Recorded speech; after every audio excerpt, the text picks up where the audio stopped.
Através da vereniging Rijscholing Aruba, nós temos diferentes fatores que contribuem a candidato a acidente.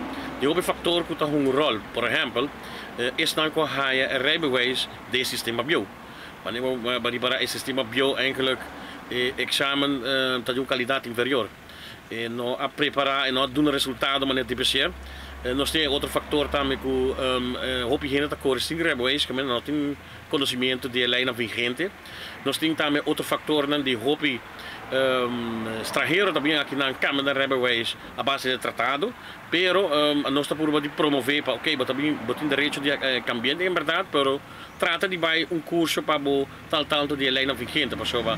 E lei de portanto de bom país nós temos que cuidar e nós temos outra cultura de manejar aqui na e também nós temos estão com a rijbewijs ding é sistema novo.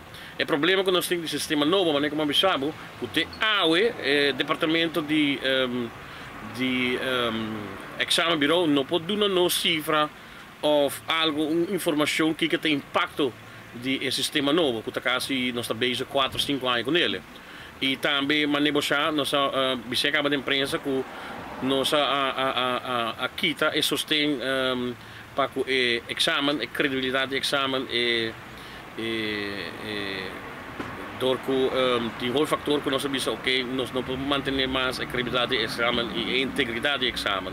E também nós dizemos ok, nós podemos dar bij de imprensa, que é da bate porta, mas nós tomamos iniciativa também, nós sabemos ok, nós não estamos criticar ou bate na porta na autoridade, para nós está poner boots on the ground também. Pensei, por exemplo, a mim conjuntamente com o meu grande amigo e meu mentor Wilfred Hart, nós começamos dentro do pueblo de forma de charla, então por dentro do barrio, por de educar, informar e também a informação do pueblo, sobre a informação também tocante ao tráfico em cada barrio. Cada barrio tem problema com o tráfico.